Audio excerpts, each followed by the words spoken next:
Okay. So this first slide has all the equations that we're going to be writing and ones that we've graphed so far in this unit. So we've got our equation of a line in point slope form.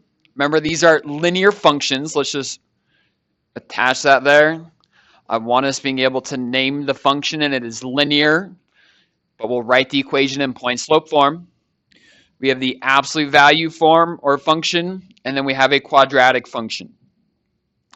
Now, one thing that we're going to need to decide when we see these graphs is what graph or what function are we seeing on the graph? So if it's a line, we're going to write the equation of a line, and ideally in point slope form. If it's absolute value, we're going to see the graph as being either a V or an A shape. And if it's a quadratic graph, we're going to see it being either a U or an upside down U shape. So seeing the shape and knowing the function is how we're going to be able to write the correct equation. Now remember, with absolute value and quadratic, this point of H and K is a specific point. Okay, that's going to be the vertex point. When we're working with lines, though, this x1, y1 is any point on the line. So that's why if we're given a graph, it's going to be better for us to write it in point slope form as opposed to slope intercept form. So this is, again, our key. Once we see graphs, we'll identify the function, and then we need to pick up on the parts of the equation for what we need to write. I'll do these first two, and I'm going to ask that you do the other two afterwards. So the first thing I see, they're lines. So I'm going to write the equation in point slope form. It's a linear function. I'm going to pick this point right here. That is 2, 3. That point is going to get used in my equation. To write an equation, I also need to know the slope. When I'm given a graph, I can find the slope by connecting any 2 points and figuring out what the rise and the run is. So I'm having to go right 1, 2, 3, and then up 2. So my rise is 2. My run is 3, making the slope 2/3. It is positive. I can see how this line is positive. Remember, if I start on the left side and I walk, I'm going to be walking uphill. So it's a positive slope line.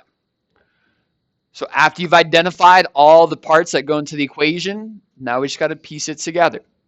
So every equation you write will have a y and an x. In point slope form, we go y minus the y coordinate of 3. The slope always comes after the equal sign, so that's 2/3. And then x minus 2.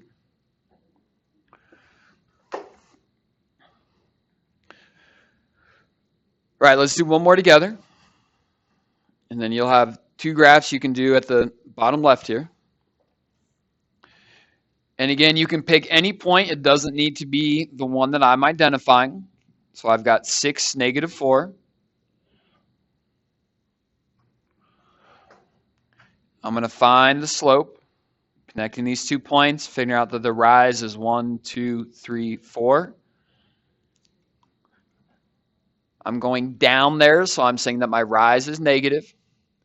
And then the run, I'm going over just 1. So the slope is -4 over 1. If you just want to write -4, that is perfectly okay. And now again, we just got to piece everything together. So y plus 4 equals -4 times x minus 6. Okay, so remember that in point slope form, the coordinates of both the x and the y are opposite. Unless you write the y coordinate on the other side. If you want to do that, that is okay. That way, if you did the 4 on the other side, it'd be a -4. All right, I'm going to ask that we work through graphs 3 and 4. Remember, when I give us this time, we need to try the problems. If we're not trying the problems, we are making this class harder. I'll ask is that we try. We'll go over them. And just to make it so we have the same equations, let's use the same points. So I want you to write the equation and use this point here. And then let's use this point here. Okay, so use those 2 points when you write your equations. Right, I'll give you a minute to do so. So if you use the points that I highlighted before I asked you to work through these, I highlighted 5, -2 for graph number 3, and then -4, -6 for graph number 4. Finding the slopes, again, just make sure you're connecting points that intersect the whole numbers. Okay, otherwise it's going to be really hard to get a good or get the accurate slope. Graph 3 definitely has a negative slope, so when I do my rise over run, I need one of those rise over runs to be negative. So your slope is -4/5. And then for graph 4, the graph is for sure positive slope. So 1/2, positive 1/2. And then just remember, when we're writing the equation and you're using this exact form, both the x-coordinate and the y-coordinate have opposite signs. So my equation, it's y plus 2, even though the y-coordinate is -2, and x minus 5, even though the x-coordinate of our point here is positive. And then same thing for number 4 here. Okay. Any questions? Hopefully, if you felt like the quiz, like if you struggled here, doing this the opposite way should hopefully build some connections and make just graphing a little bit easier once we kind of reverse this process. All right, horizontal vertical lines, we won't spend a lot of time here. Again, when you see these, they can be confusing. Just figure out what is staying the same. Okay, if you need to plot some points, okay, you could be like, oh, right here, that's 6, 10. And I noticed that 10 for y is always showing up. So the equation of this first line is y equals 10. So the horizontal vertical lines, again, just think about what stays the same. I know it's hard to see what the lines are here. Let's just do one other. We don't need to do a bunch of these. Let's do this second one here, where it gives us the point that it's 0, 5. So that means our equation would be y equals 5. Then for the vertical lines, again, if you forget, put another point on your graph, write the coordinates, it's 2, 4, and then figure out what stays the same. It's x. X is always 2 here. And so my equation is x equals 2. And then we also have x equals 4 and x equals 6. Okay, so the horizontal and vertical lines, just think about what stays the same. Is it x that stays the same or is it y? All right, go ahead and flip this over. Now we're going to write equations of absolute values and quadratics. What's nice is it looks a lot like the point-slope form, just with some subtle differences. All right, with absolute value, the point that shows up in the equation has to be the vertex. We don't get to pick any point that we want to use in this equation. When it's linear, you can pick whatever point you want.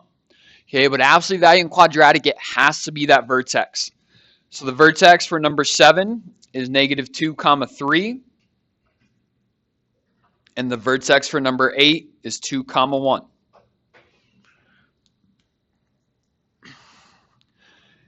Now, before we find the a value here, we're going to figure out if the graph opens up or down, because that's going to tell us whether or not the a value should be positive or negative in the equation.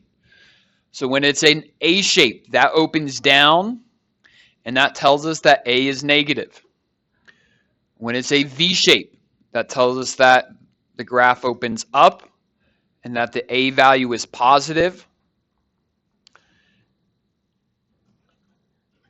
And then if we think about how we graph these equations, we plot the vertex, and then we use the rise over run to get to the next points.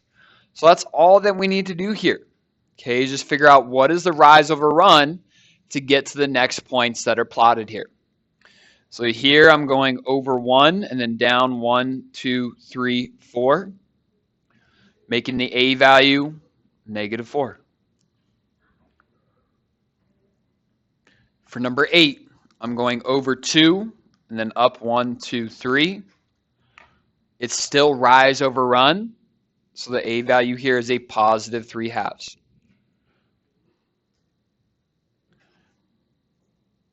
Then putting the equations together, it's the exact same as point slope.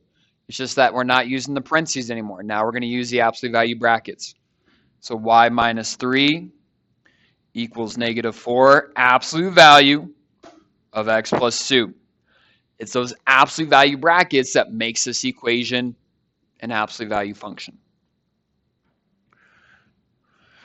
All right, and then y minus 1 equals 3/2 absolute value of x minus 2.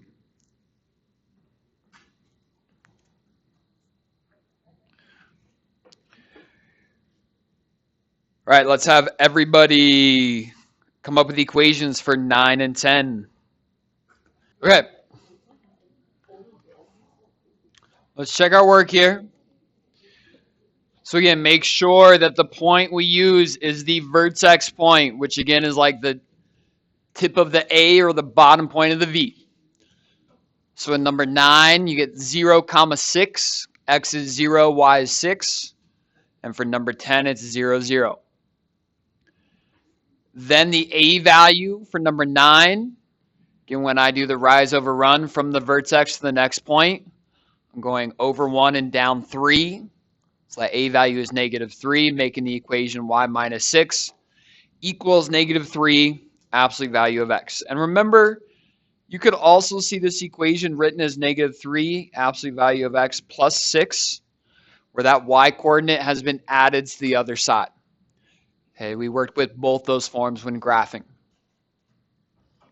And then number 10, since the vertex is at 0, 0, there's no other numbers added or subtracted in the equation. Just y equals the a value of 5/2 and then the absolute value of x.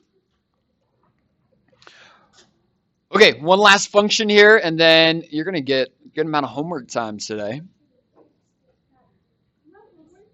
Yeah.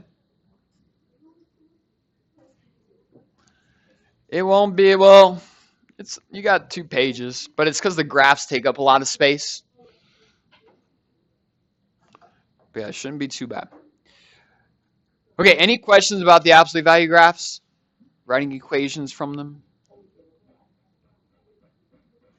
Okay, and then side conversations need to stop, please. Shh. One last function to go over. And guess what? It is the exact same for what we do with absolute value. It's just how we write the equation that makes it quadratic. So we still identify the vertex. -4 is 7.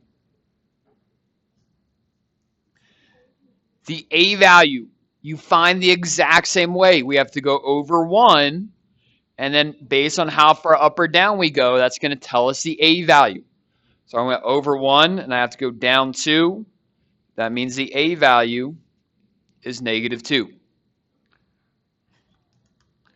Okay, for number 12, the vertex is at 6, 0. And then the a value, I have to go over 1 and then just up 1. So the a value is just a positive 1.